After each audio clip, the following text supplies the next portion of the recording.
Greetings and salutations, my dudes. Welcome back to Outer Wilds. I'll keep this intro as short as possible.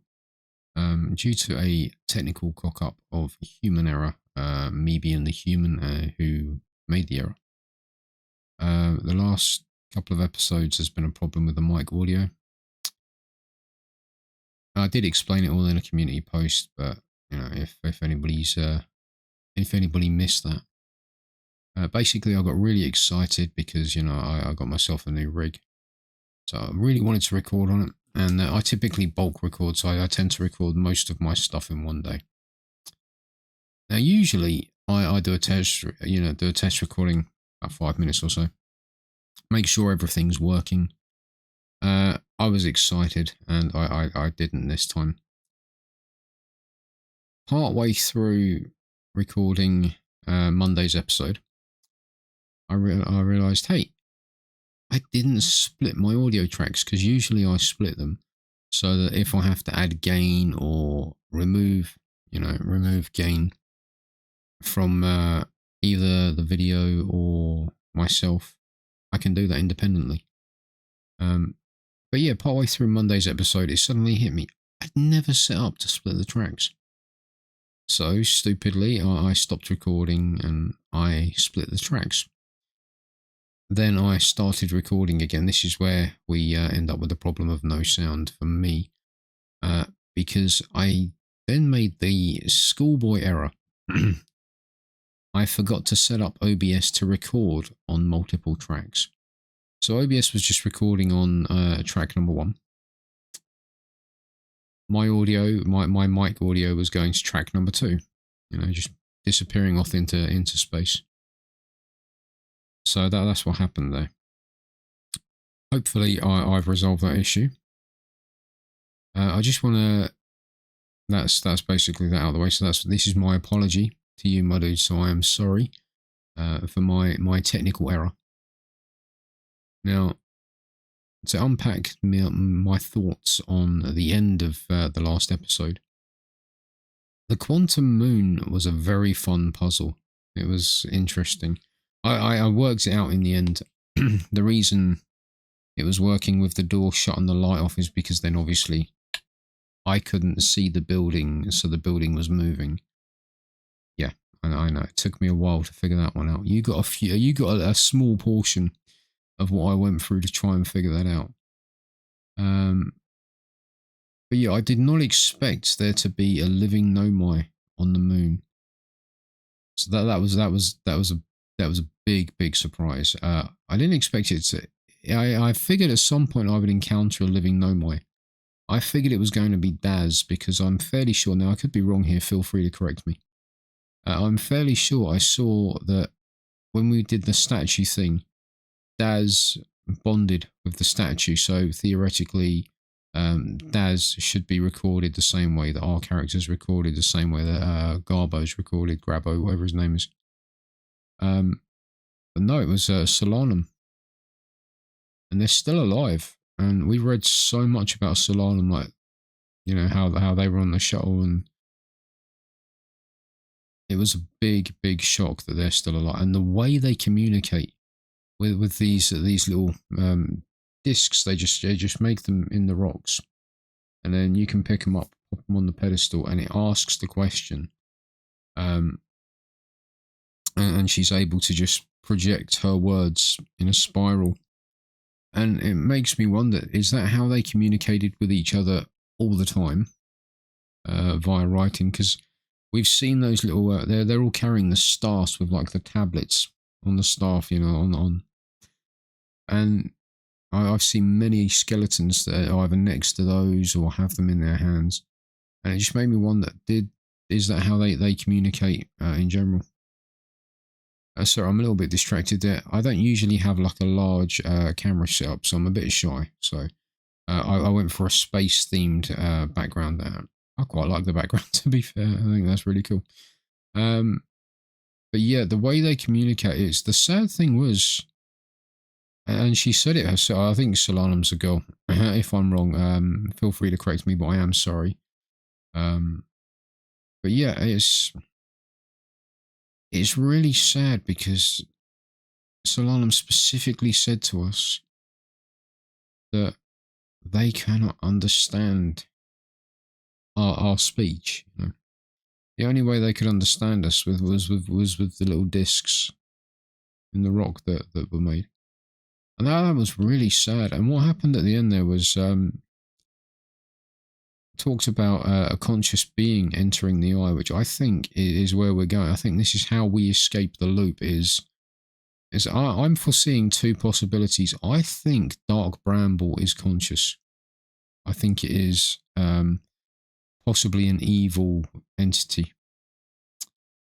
And I think I see two possible futures the way this game ends is either we enter the eye as the conscious being, or Dark Bramble enters the eye as the conscious being. I could be wrong. Don't answer that question. This is, just me thinking out loud. At the end, I felt really sad. This being, I don't know how they've survived, but it's obviously been thousands of years, and I'll get over to, I'll go into. I'm not going to go into why now, but in this episode that you're about to watch, we discover something that shows it has been many thousands of years since the Nomai were around. But the reason I got sad at the end was I started hearing the music that indicates that the supernova is coming. So I wanted to stay with Solanum so that they wouldn't be alone. They wouldn't die alone. And I know this sounds really, really stupid. Yeah, I wanted to be with Solanum as the extinction event, as the supernova happened, just so that they wouldn't be alone. Sorry, I've been rambling on now for about 8 minutes. So I'm not used to the whole. Usually, it's easy for me to talk while I'm gaming because there's a bit of a distraction for me. Talking just to a camera feels kind of weird. So sorry about that. Hopefully, the technical balls up will not happen again. I'd love to say that it for definite 100% won't, but life, the universe, and everything, things go wrong all the time. So I'm keeping this background because you know what, I like this background. I quite like the setup of the small circle where you kind of just got me and you don't have any background other than my a little bit of my chair going on. I like that. It's simple as well, no border. We'll figure something out, right? Let me know what you prefer. If you prefer the square cam or if you prefer the circular cam. Yeah, just pop it down in the comments. Anyway, back to today's regularly scheduled broadcast. Oh, yeah. What you're going to get is I'm leaving in the webcam of my reaction throughout the whole video, just so that you can see my facial expressions, so you get a visual representation of my reaction. But what I'm going to do is my commentary is going to be done after the event, over the top, so it's not going to sync up with the mouth, and I'm not sorry about it, there's not a lot I can do. Short of recording myself like this over the whole thing and then plastering it over the top. I've got two choices, obviously. I could record this and then just slap this in a corner somewhere, and that one, but then I think I'm going to be taking up too much screen time, so you won't be seeing me again, you'll be seeing past me, but the voice you hear will be present me. Does that make sense? I mean, I'm about to confuse myself, I think. Yeah, so basically present me is going to be narrating, but past me is going to be the visual aesthetic that you get. That makes sense, right? Anyway, my dudes, thanks for bearing with me for this ramble, and thanks for watching. Without further ado, back to today's episode of Outer Wilds. And by the way, it's a doozy. I'm really, really, really proud of myself for working some of this stuff out. Thanks for watching.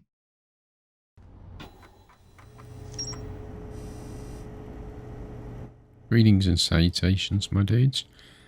I'm basically just looking over stuff about the quantum moon and seeing how that ties in, and getting sad again thinking about Solana.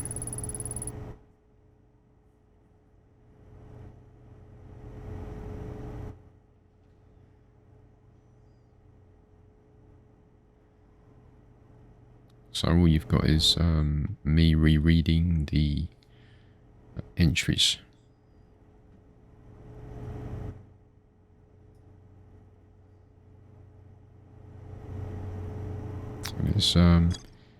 It's the bit about the conscious observer entering the eye. Obviously, I'm now sitting there thinking, if I enter the eye, maybe there's some way I can stop the supernova from happening. But then again, I'm curious as to if something evil were to enter the eye. You know, like a Dark Bramble or something, for example. Which, then over here I start noticing about, there's a quantum signal coming from Timberhearth. Now, I thought that was the shard in the observatory. But then reading it, and obviously you still got the question mark. So I decided to look for another signal on Timberhearth. And as you can see, I flew into a few things.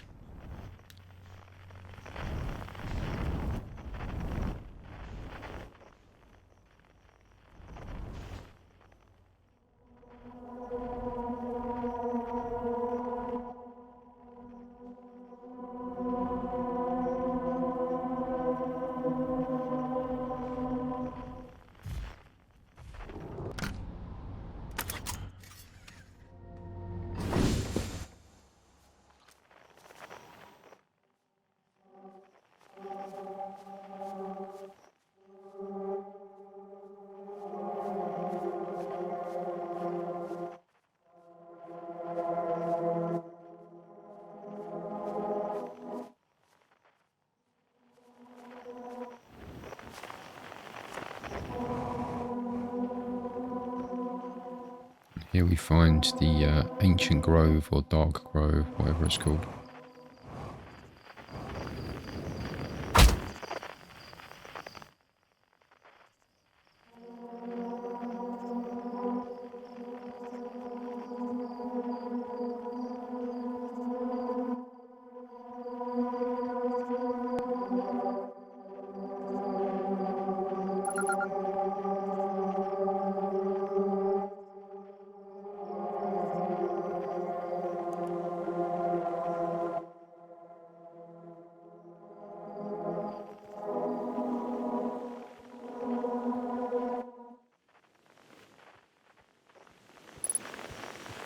Here I'm basically just walking around the grove.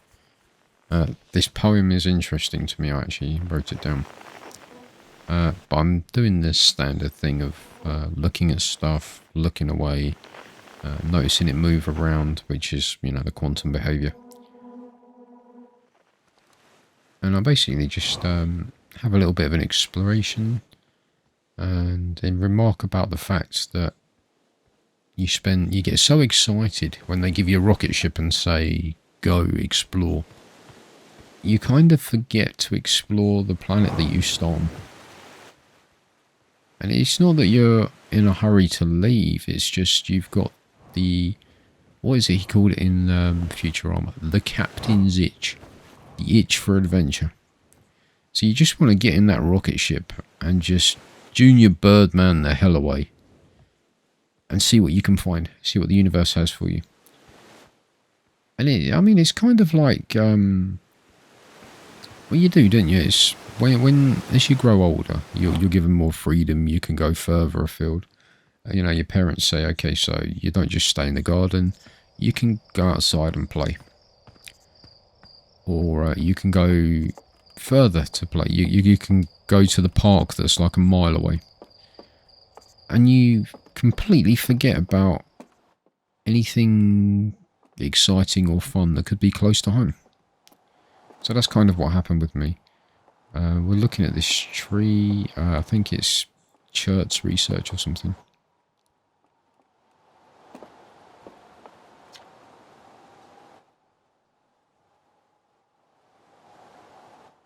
yeah, it was the property of Chert that made me laugh.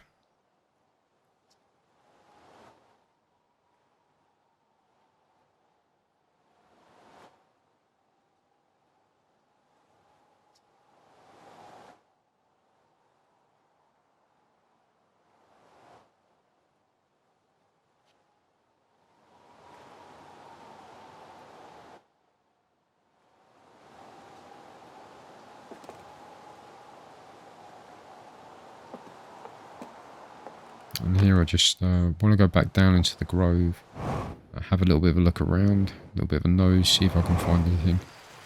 I kind of just wander around aimlessly for a bit, and then out of nowhere I decide that I would like to be shot into the sky with a geyser. So we're going to do a little bit of a jump cut. So here, I want to get out of the grove, and I figured, because I've done this before in Timberhearth, the geyser throws me up into the air. So I figured this one would throw me up into the air. I didn't realise it was hollow. So I jump in, fall down the bottom. I've got two thoughts going on at this point. Is A, this is exciting. B, how do I get out? So I'm just sort of poodling around. And I find a cave whereby the current kind of sucks me in.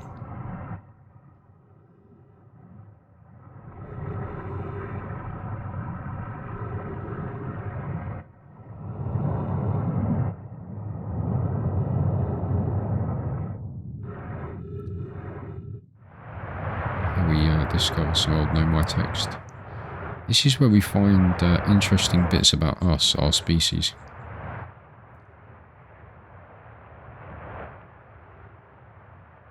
We are the native life dwelling in the pool, because it mentions, where is it?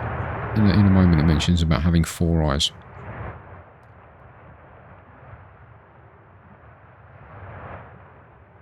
Now we've seen 2B. That's where we went to previously.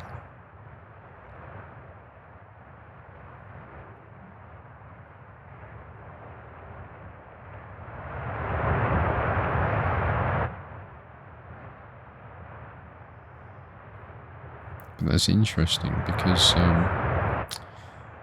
we would have been incredibly under-evolved, probably little more than fish.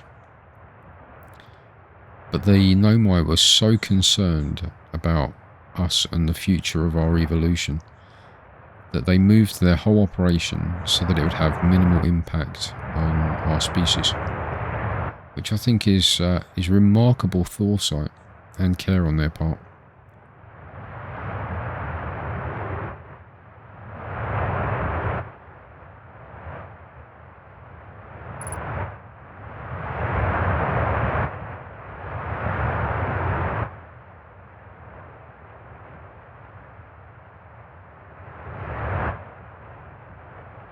I like that especially. We would have enjoyed these life forms greatly, because they are truly fascinated by the universe, and particularly anything new, like new life forms, things like that.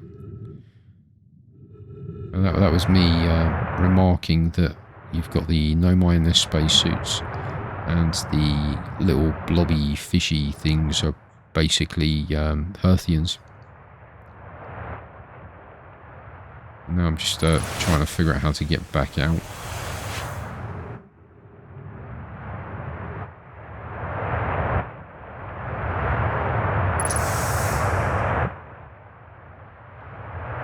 So there we go, we ride the geyser up. Realise that we're on like one of the biggest volcano things that's on Timberhearth, that we've flown over this thing many times, and then we nearly die, but not quite, because as that reading said, we are quite a hardy species. But this is where Site B is, 2Bs, I believe. Yeah, 2B, yeah. This is the one we found where we entered the warp on Ash Twin.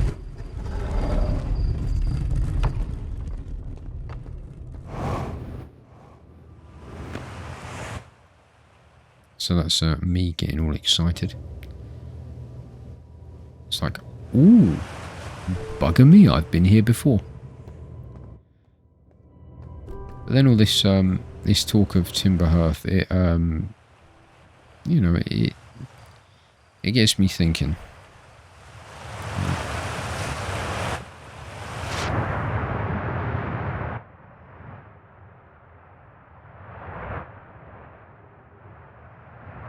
We find we can't go back the way we came. So we just sort of mooch around, and then, lo and behold, we find another cave.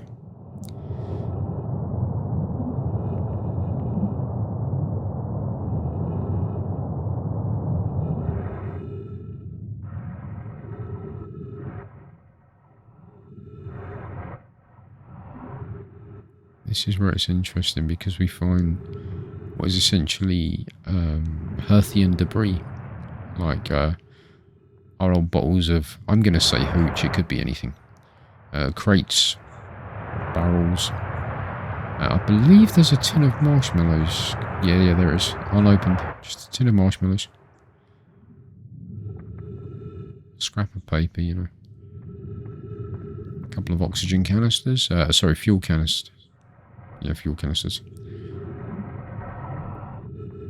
But the real fun comes when we fly up there. Because I'm trying to work out, was this a camp at some point? Was there a Hearthian that somehow ended up down here and survived? Which, you know, I mean, stranger things have happened, right?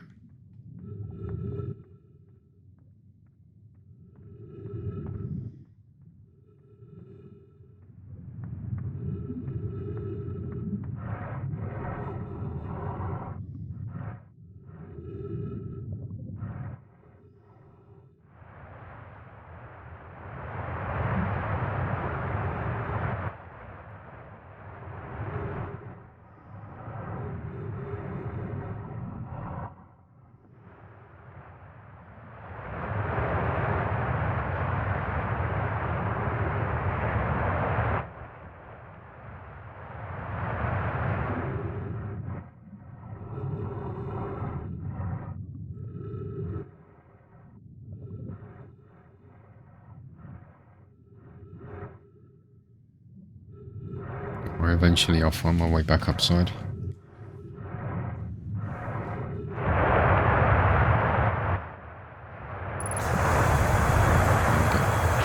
And the aha moment of figuring out, hey, this is right in the centre of town.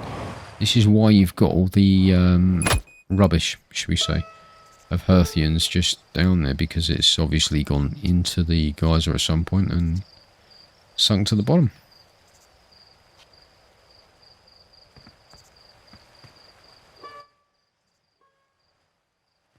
So that's me all excited and talking about, hey, I know where we are.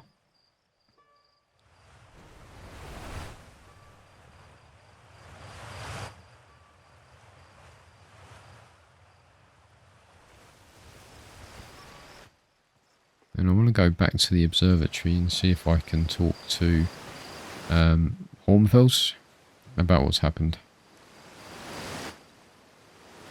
Short story long.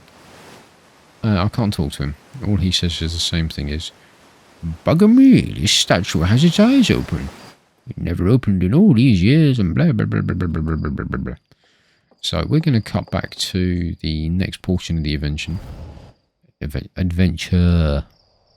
You'd never believe that I speak English as a first language, would you?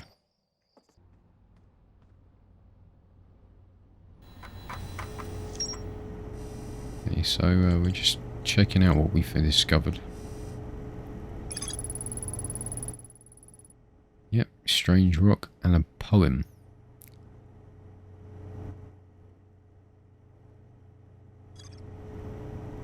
And then we're just hunting around for more question marks or more bits that say, there's more to discover here.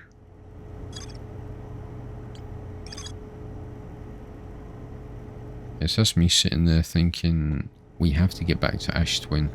There's a lot to do there. But as you've probably noticed happens is I get distracted. And I do, you know. I'm sitting here, I'm looking at the murals of the 3 escape pods. And I start thinking, I really gotta go to Dark Bramble, and Field Spur pops up again. And it's... When I went to Dark Bramble last time, you know, when I got eaten by the big damn fish, I went in there and I followed the signal for Field Spar's harmonica. But I'm slowly forming... Obviously, I'm reading other bits here about how the Nomai were protecting our species while they mined for what they needed. But I start thinking about Nomai distress beacons. Every time I've found an escape pod, there has been a distress beacon. So I get the idea that Dark Bramble must have a distress beacon, which I didn't follow last time. So we are going to figure that out, he says, hopefully, while he's having a look around. There we go. And now I'm going to do another jump cut.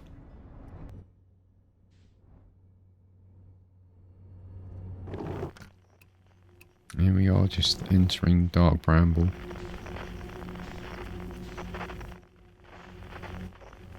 Following the distress beacon that, you know, duh, we should have realised was in here.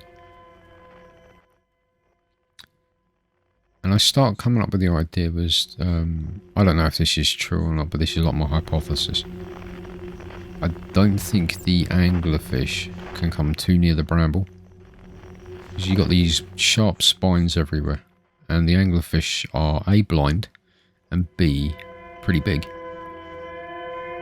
I don't know if it's a proven fact, but it's something that I cling to throughout the rest of this episode, is that if I hug close to the spiny bits, I should be okay.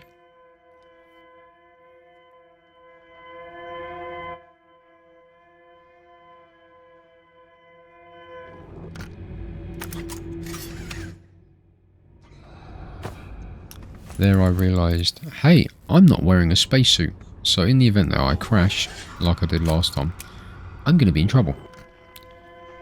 I'm tempted to do a bit of a jump cut just because the distress beacon is irritating as all hell. So, how far away are we? I mean, we're coming up on it pretty quick. And it's... I don't know if this is what you call key information or...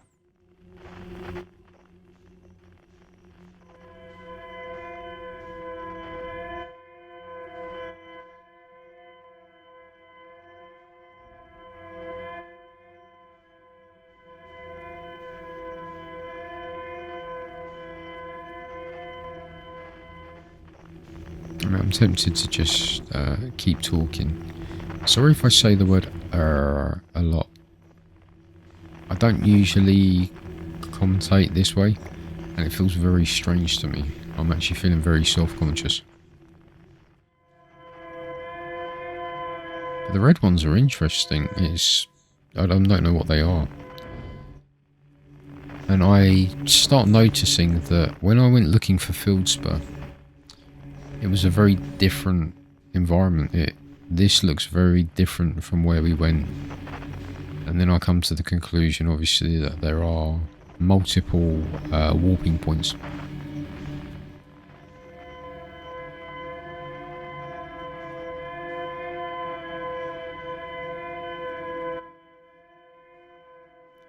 What I'm going to do is... I'm going to jump cut it a little bit just because the distress beacon is irritating as all hell. Okay, here I discover the escape pod. And I notice there's like lights behind them, but I don't really make any connections there yet. But I do notice it, particularly as we get close. So you can just see one over on the left, and there's another one behind it. And the reason I noticed that is I've recently replayed Subnautica, and that's how they sort of mark where they travelled, where they want you to go. So when I get in here, see this is in pretty bad shape. Start feeling pretty sad, you know, particularly when I read this.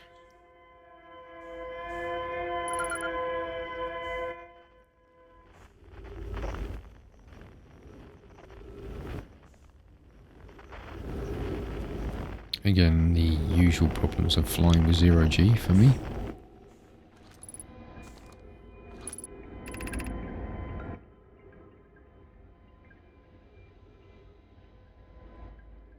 Okay, so basically, I'm leaving this on screen so you can read it. But they realise that their situation's dire. They've crashed in a place that can't support life. They're running out of air and supplies and whatever. So their only hope is to try and get back to the vessel. Which they start, I think they... Yeah, they point out that the beacon's getting further and further away. And, you know, if they want to catch up to it, they don't have a lot of time. They just have to haul some serious noogies. So then we've got the black box recording, which I read in the wrong order.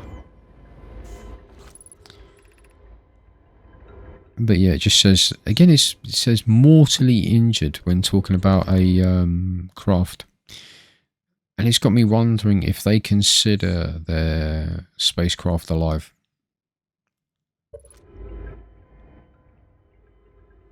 And this is about the emergency activation. And then I end up flying past a couple of entries. So we're going to start at the basics at the bottom. The environment is no breathable air, bad life forms, do not exit lifepod. Navigation error, life support error, propulsion error. Basically, we are galloping up diarrhea drive without a saddle. And then plenty of collisions, altered our trajectory. And then we got this. New problems, our equipment is detecting 2 beacons from the vessel. So this is where I'm remarking that when I picked up on Fieldspar's harmonica and I shot the scope, the E-Scout, into the seed, it said duplicate signal, which is what I'm waffling about there.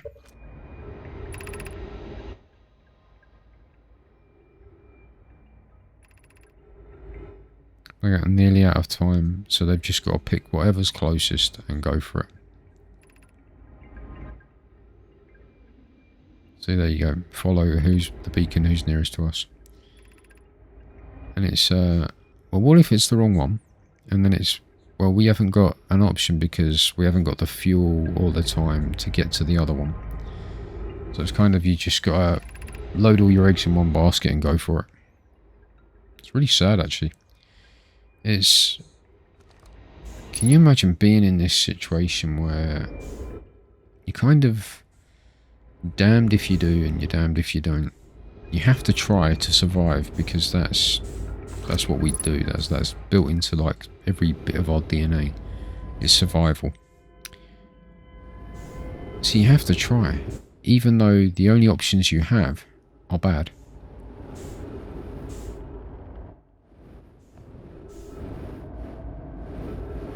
Once again, the joys of 0G flight.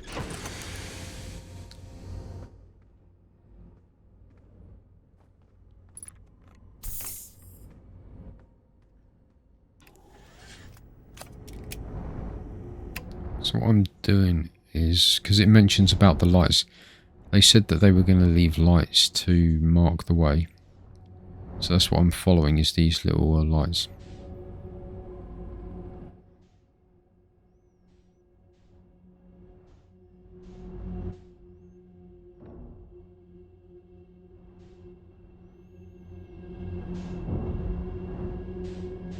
As you can see, I'm very careful when piloting the ship.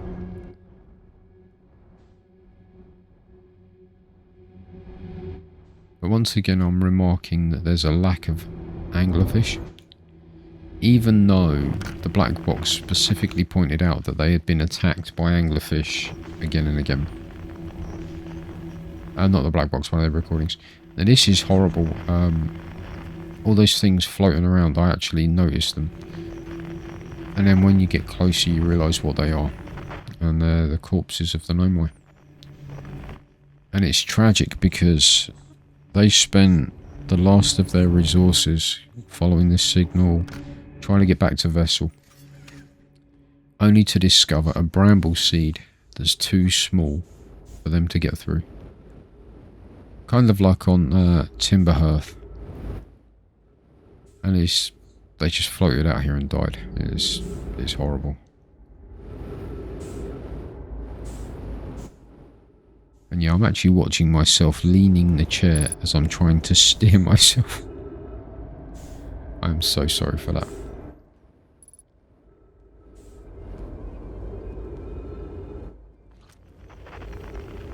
And one of them should have recorded some.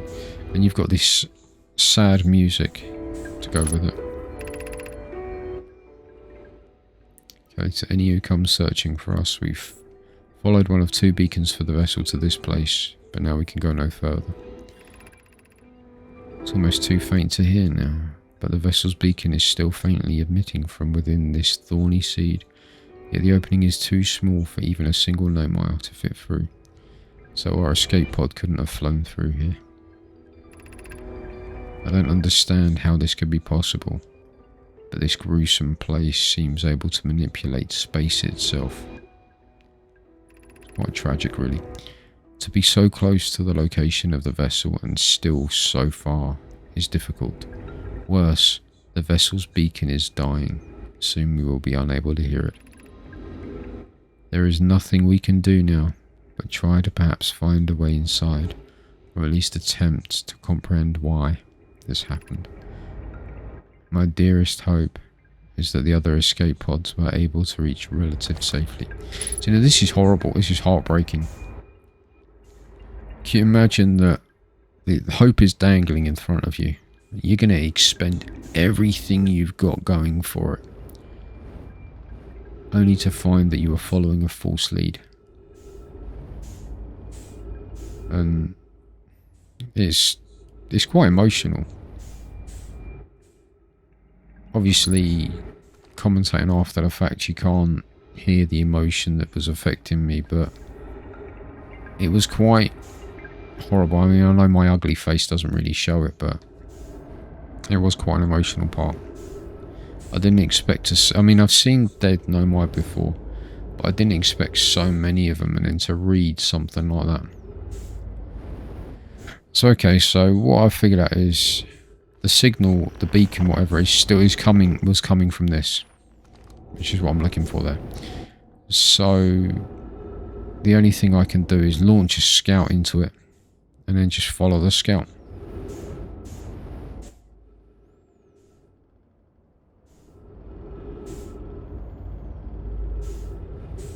Eventually I'll come up with that idea.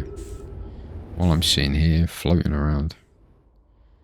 There's a bit of an accident where I accidentally shoot one of the Nomai.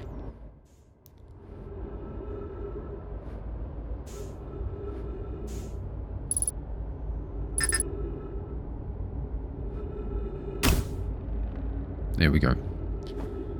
That was me apologising to the dead Nomai for shooting them with my scout.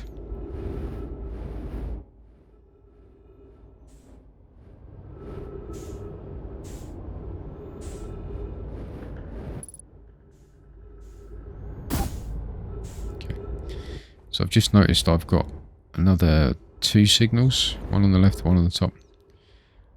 And I just pick the one on top, I think, and just start following that. But I think I've got to find my ship first. Oh yeah, so I don't have 2 signals. I've got one signal that's in the seed, and one signal that's now over to the left. So obviously I follow the one that isn't in the seed. If I can get back in my ship with supreme difficulty.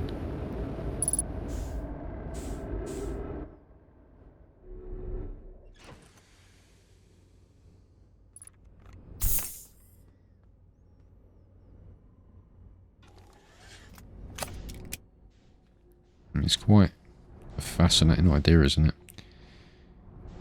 To be able to launch a scout from one direction, go in completely a different direction, and be able to find it.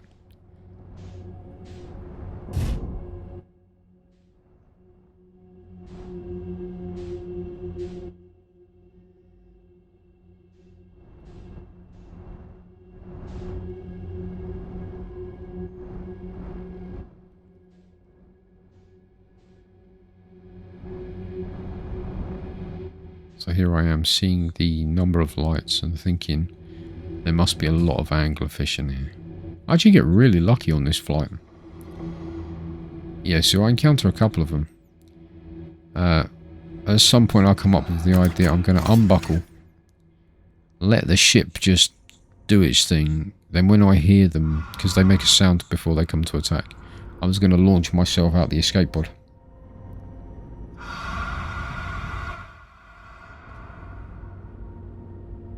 That's me just passing over the top of one. And it doesn't seem to react at all, so I got really lucky. I just kind of cut the ship loose, let it drift, and get ready to throw myself out just in case. But yeah, none of them attacked me, so we got real lucky on that one.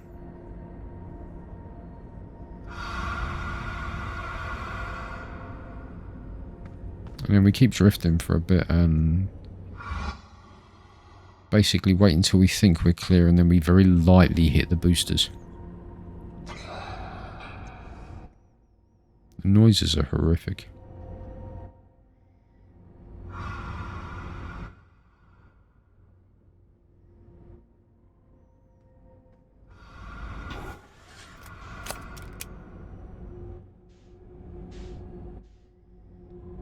We're very gently just tapping the booster to reorientate ourselves. And we're just drifting. I'm going to do another jump cut because this is going to take a while. We see these things. They look like fish eggs, like fish roe, caviar, whatever the hell you want to call it. And I'm assuming that this is where the anglerfish come from. But it's interesting how they would exist in this environment. I mean, I haven't seen anything else in here. So what do they eat? I mean, obviously they eat me, but how many times are things stupid enough to just come in here? Or perhaps they cannibalistic and they eat each other. Who knows, right? If there is an answer to this, don't answer this question. This is just me thinking out loud. So we found another little, I'm just going to call them warp seeds. But these ones are big enough that I can fly the whole ship through.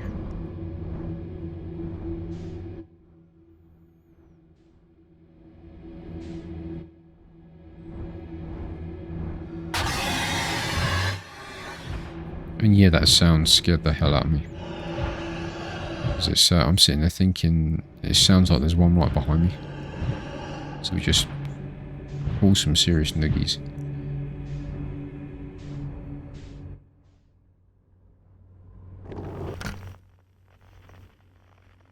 Checking for any distress beacons or anything. It takes a while before I realise what I'm looking at. But this is the picture from the Muriel. This is the vessel. And eventually I put it together and there we go.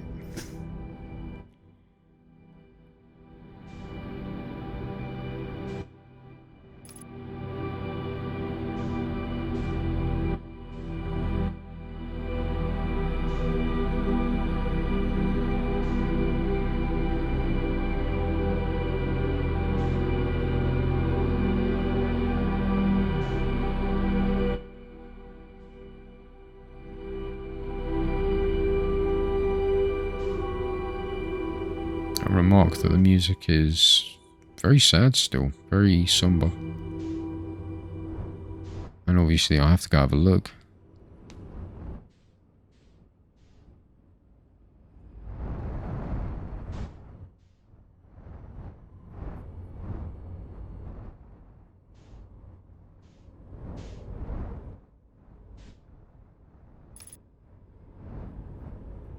trying to find a place to land. As you probably know by now, landing this ship is not one of my specialties.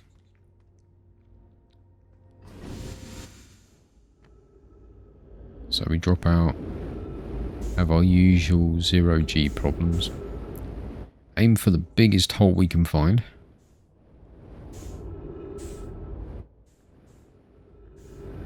Realise that we're floating through corpses of people that couldn't even get into a spacesuit. So these guys probably died straight away. Had no chance of getting to an escape pod. As soon as... So what I find interesting was the escape pods were launched and they were still getting a signal from the ship.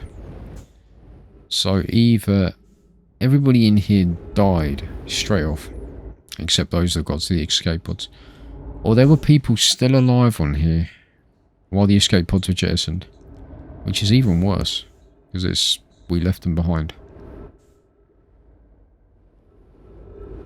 It's a really weird design. I've still got more to explore through here, but we find this main central room, which if I can get through the door, so we've got trees in here, so we've got oxygen in here, and there's a thing that needs power, but it's got a broken warp core, which I'm going to pick up in a minute. It's that thing directly in front of me, just up here.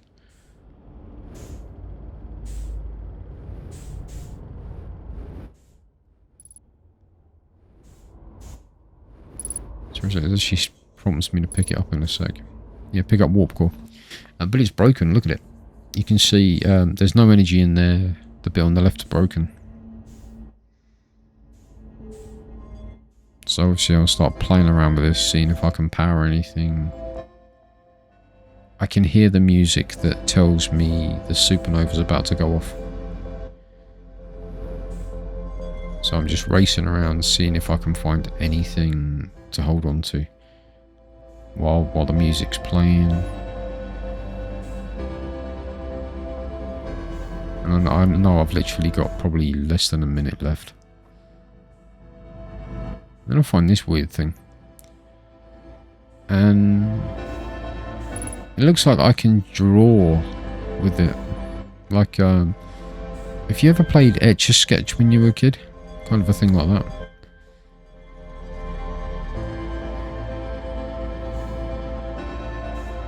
And I have a theory about that. This is clearly the bridge of the ship. So the Etch-a-Sketch thing, maybe that's how we fly the ship. Maybe you have to draw certain symbols or something. I think I've seen some symbols. I'm going to recheck my older videos. But I think... Was it... it was when we were in the probe data module, the one that's in Giant's Deep. I'm sure that flashed up with symbols when it said about the eye. I could be wrong. I'm going to recheck my videos. But I think if I draw those symbols, maybe I can fly to the eye. But I've got to get this thing working first. You're getting all my thoughts, which were not just from the day, but from me rewatching it and watching my videos again. But there's a working warp core that they built in the Ash Twin project, so if I can maybe get in there, maybe I can retrieve a warp core and maybe I can get this broken spaceship working. Because I don't need oxygen, because obviously the trees are in there, so that's fine. But yeah. So obviously, having seen how I did that, Dark Bramble's calling to me. So there's something else I really need to discover on Dark Bramble that was irritating me. And that's our buddy Fieldspur. So I decide that while I would love to go back and see more of the vessel, because, you know, I didn't see all of it. I got a little bit around the ship. And then the extinction event happened. The supernova, which I keep calling the extinction event. So I'd love to go back there, but I want to see if I can get into Ash Twin first. So that's going to be next episode. But I need to go looking for our buddy Fieldspur. So that's kind of in the back of my mind when I eventually find the computer. There we go. That talks to the escape pod, the vessel. So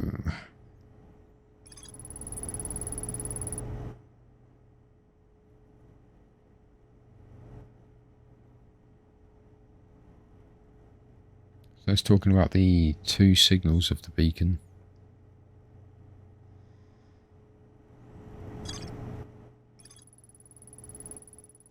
And this is about the vessel, and there is more to explore here.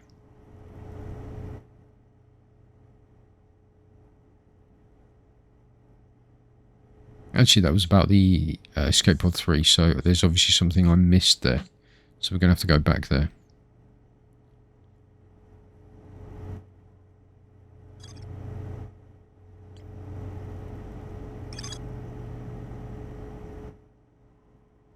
And then there's obviously more to explore with the vessel. So it's... I think I'll be able to get there quicker. You know, I spend less time being emotionally devastated by the floating dead Nomai. Yeah, so I'm thinking about all of this, and I'm looking around, I'm looking at these question marks of where we still got to go. The one over on the far right, the Fieldspur one, this one, it's bugging me. You know, it specifically talks about the seed that we've got. Now we know, because of what we've just done, if we fire a scout into the seed, yeah, we get a duplicate signal, but we can follow the signal that isn't in the seed. So that's what we decide we're going to do. So I'm going to do quick jump. Once I fire the seed, I'll be doing a jump cut to Dark Bramble.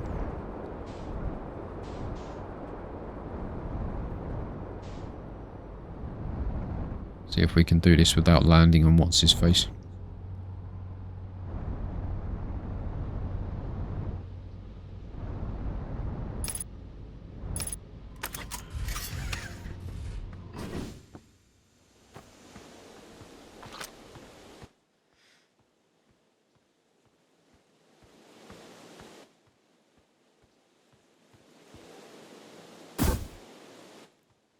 Straight away, as soon as we fired it, we've got duplicate signal of the scout. So we're just gonna haul some serious nuggies and follow that to Dark Bramble. So here we go with a nice handy dandy jump cut.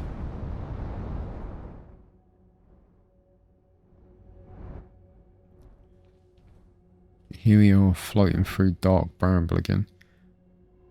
This is the first time I've actually provided post commentary for a whole video, so I'm sorry this isn't going to be great, and I'm sorry if I'm talking too much. I don't really want there to be too much dead air, and where I've got ducking set up, every time I was speaking before, it kills the volume of the game.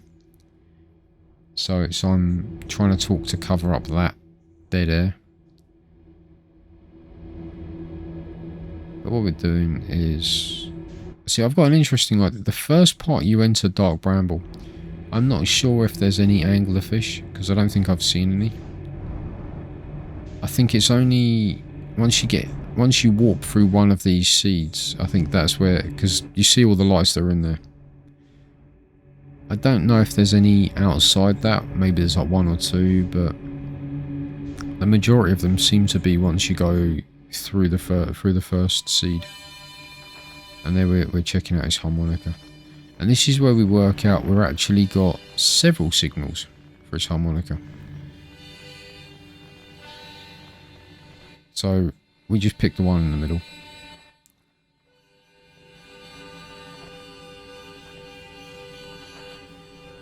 Start getting real nervous about the possibility of anglerfish.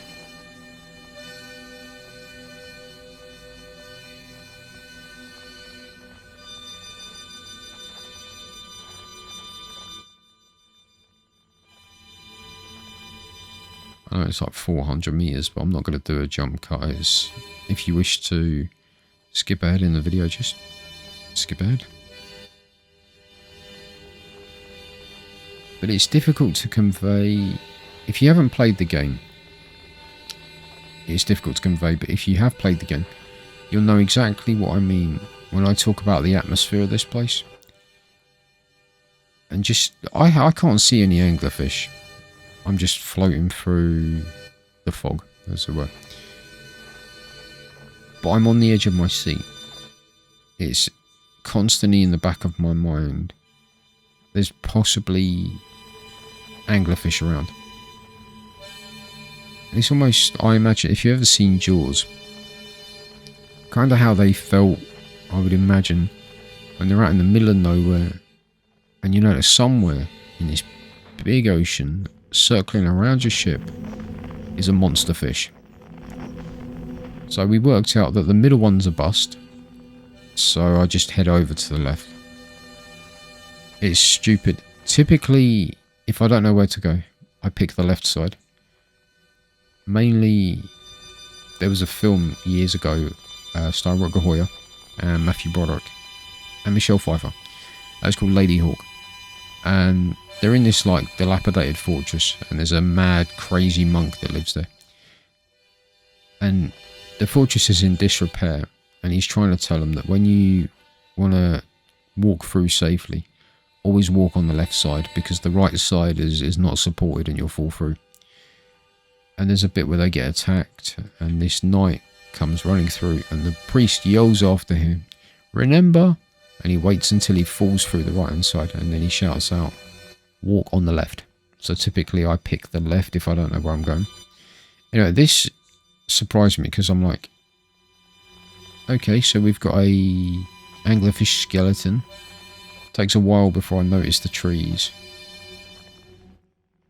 And then it's like, okay, so the trees are here, so Feldspar has got to be here. Somehow he set up camp here. And I don't know why, but there is a sci-fi series that you've heard me mention called Red Dwarf, and there's a character called Ace Rimmer, and that's who I associate as Feldspar, Ace Rimmer. So from now on, Feldspar will be Ace Rimmer. Yeah, I have a bit of trouble parking the ship, as per usual, right?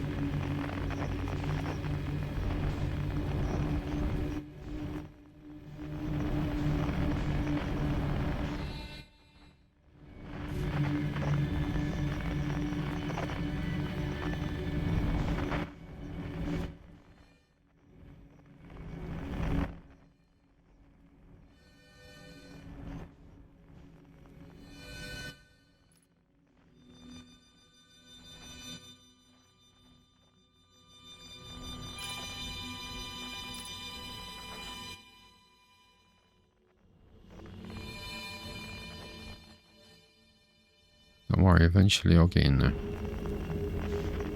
Or at least park somewhere where the ship's not going to fly away.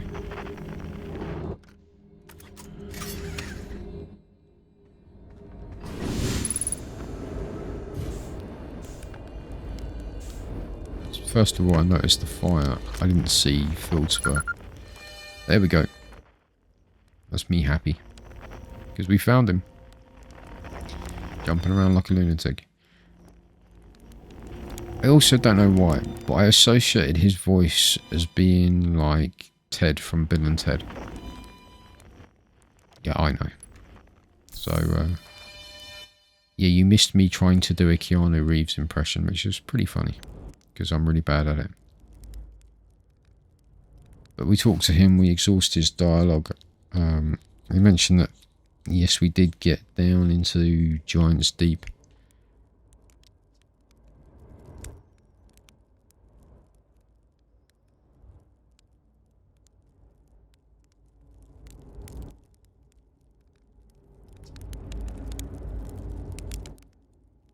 And that's Feldspar basically calling us stupid. But the interesting thing about this conversation He is almost happy to be here. He's like, yeah, you can sort out my rescue if you got time, you know. He wants to get away from being the hero that they pin everything on. And it's quite interesting.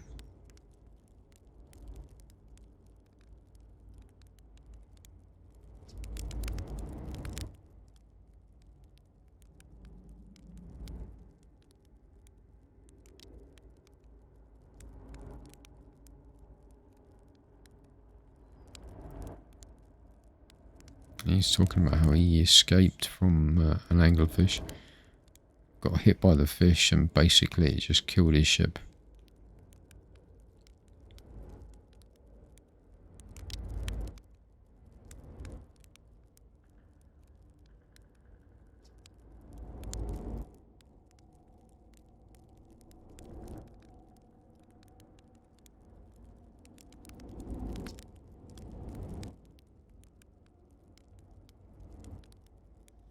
So he's talking about how he found the skeleton later. But he moved over to the skeleton because the anglerfish are territorial. So they don't really go near each other. And the skeleton seems to keep them away. So it's like the perfect place for him to camp. And yeah, I'm really excited talking to him. It's a lot of fun.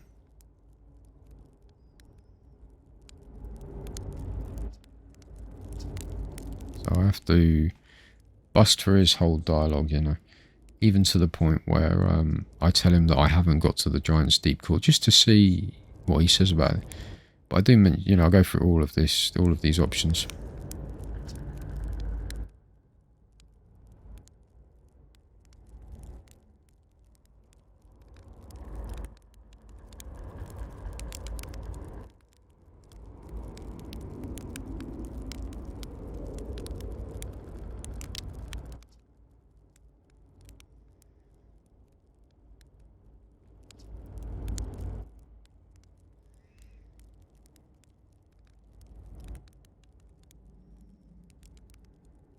He's talking about how Hornfells would scold him for flying into a cyclone.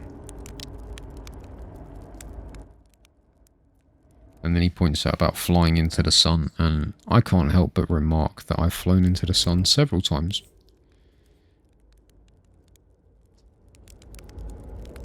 And the jellyfish too, that's yeah, that's an interesting one. So the interesting thing is, if you find Fieldspur before you've done Giant's Deep, then there's a way you can find out about the jellyfish. But he won't tell you, because, you know, he's Fieldspur. He discovered it, you have to discover it.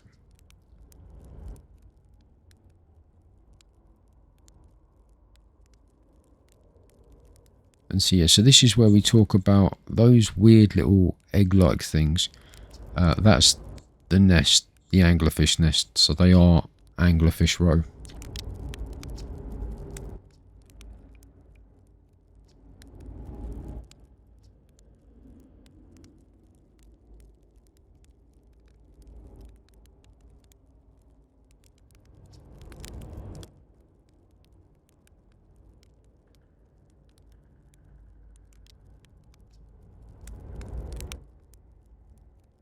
And he's just talking about how Dark Bramble was once a planet, and that the seed consumed the planet and destroyed it from within. What I find interesting about that, Dark Bramble clearly came from somewhere.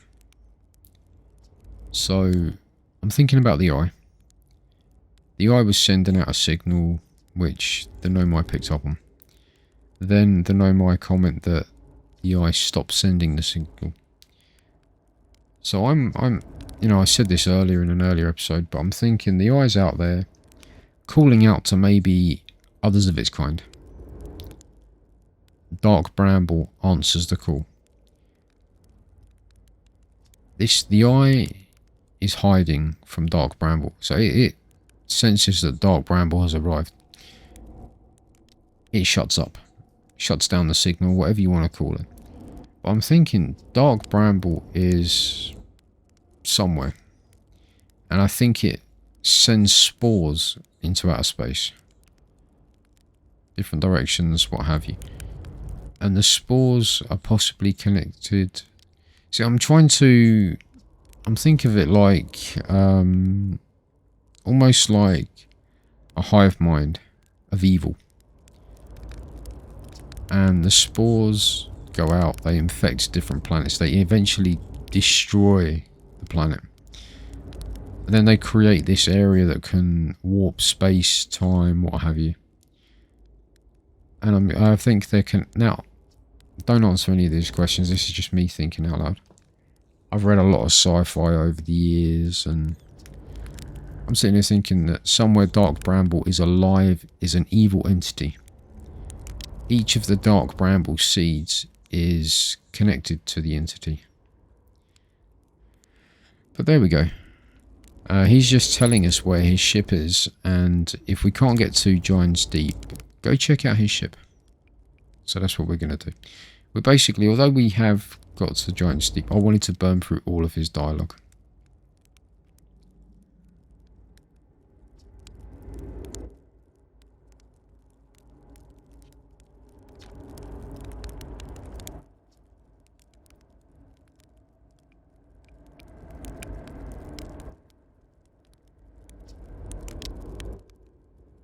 But this is interesting, the anglerfish skeleton.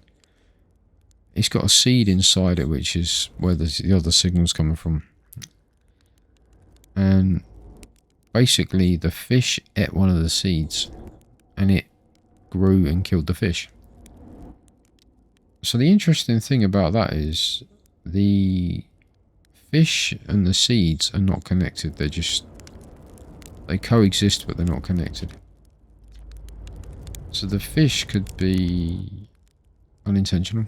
Like, maybe they just survive in this. They're not the evil is the seed. And the fish just happen to live in it, you know.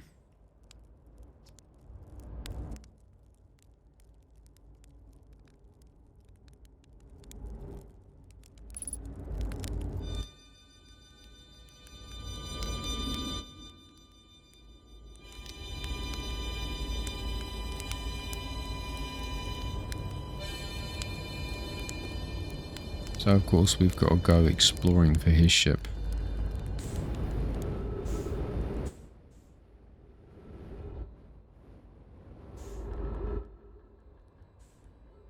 Because what he told us is head to the flickering light behind this skeleton. So that's what we're going to do. Again, you've got me leaning further and further in my seat as I try to control what way I fly.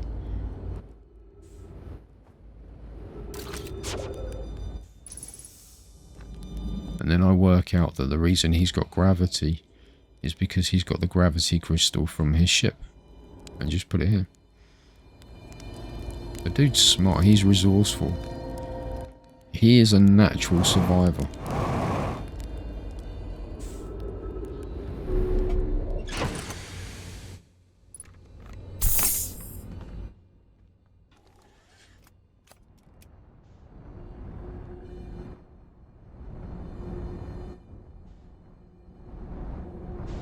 Once again, we get to see my superior zero-G flight skills.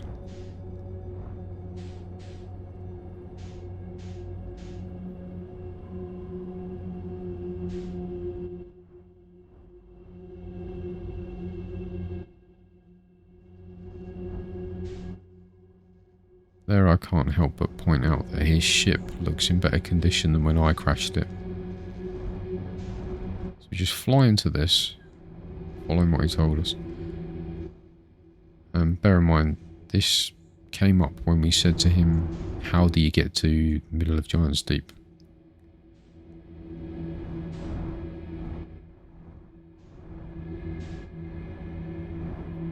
So we take the ship as far as we can, then we decide we've got to go on our onesie.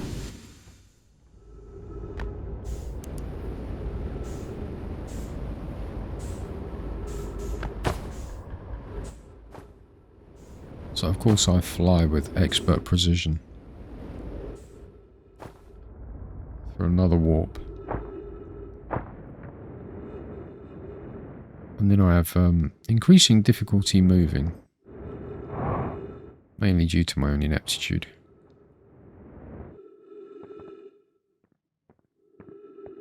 What we find is quite amazing, it's remarkable. It's also beautiful.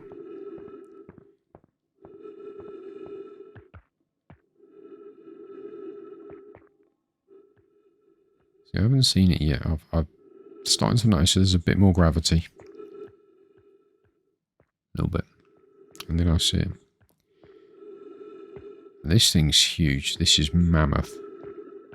Massive.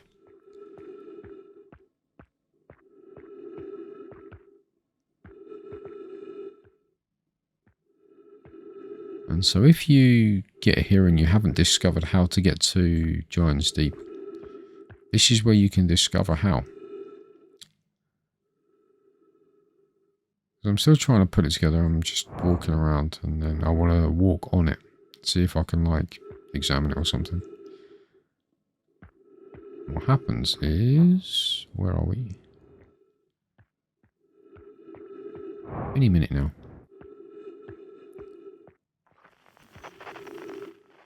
Still trying to figure it out.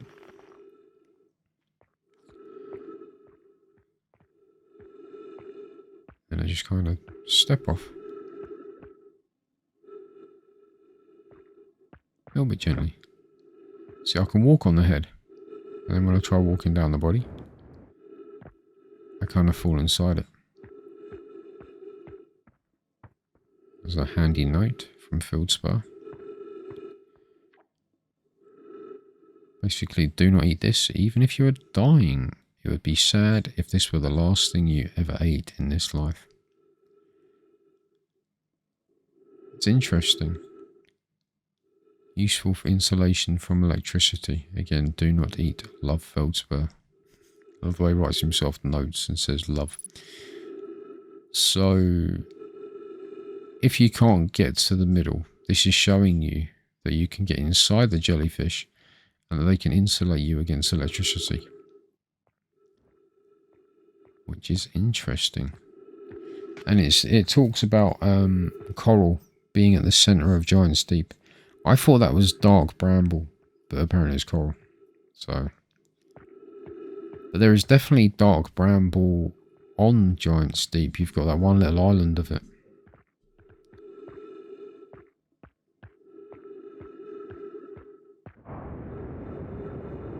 Okay, so we're going to go back, see if we can talk to Fieldspar about it.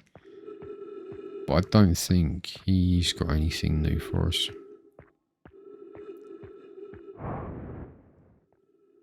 Again, I'm just going to let it run. I'm just going to be talking every now and again just to fill the dead air. I'm fascinated by the fact that he set himself up. And he's quite comfortable. He's happy to just stay there. You know, he's done with the whole fame, glory, what have you. He just wants peace. Peace and quiet. And obviously, he's an explorer, he's an adventurer, so being on his own in a place that's not easily accessible isn't really going to bother him. But what my point is, what happens when he runs out of food? Obviously, he's got his emergency tree kit, which gives him the oxygen. And they seem to be doing fine. But what happens when he runs out of food? Or does he go out and start hunting anglerfish? Which is an interesting idea. He reminds me of Maida. Margaret Maida out of Subnautica. She could have got off of 4546B. She's resourceful. She could have clearly stolen an old Terra shuttle or something. Instead, she just builds a home under the water and lives. You know, she's happy to be there. She's content. She's got her prawn suit. And it just reminds me of Feldspar, just happy to exist in the most extreme conditions just for the peace and quiet. And I think, realistically, there are people like that in the world. They're a rare breed of people. But there you go. Okay, so that's pretty much everything.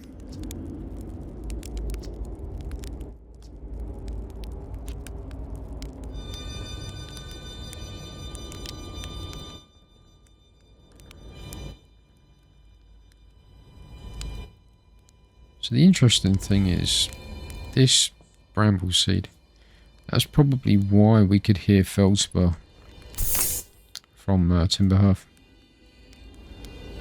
If he wasn't near a bramble seed, we probably wouldn't be able to hear him. And then obviously we're just sitting here waiting out the extinction event.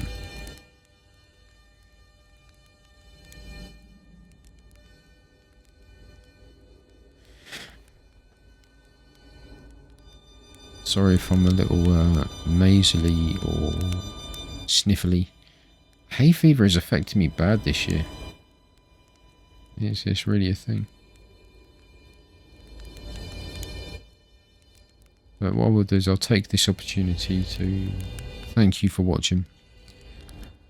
Sorry that I couldn't keep up with the quality, that I had to do an inferior episode or a couple of inferior episodes. But thank you for your patience and thank you for watching. Thank you for all the tips. They've been wonderful. You dudes haven't spoiled anything, so thumbs up, you're great. You're absolutely fantastic. I apologise for the quality of this. It's just, I'm really not used to commentating over the top of something. That's me stepping in the fire. We decide that we're going to spend out the rest of the day just roasting marshmallows. You know, that's what you do, right? Sit with your hero and roast some marshmallows. Thanks for watching, my dudes. If you are enjoying the series, like and subscribe. Hit me up about whatever you like down in the comments. Any particular games that you might like me to take a look at, or any hints and tips. No spoilers, because this is absolutely amazing for a game. I've played things that have aspects of this, but nothing like this. It's awesome. And I'm really enjoying the experience. So thanks a lot, my dudes. Stay safe, and I'll catch you later. Cheers.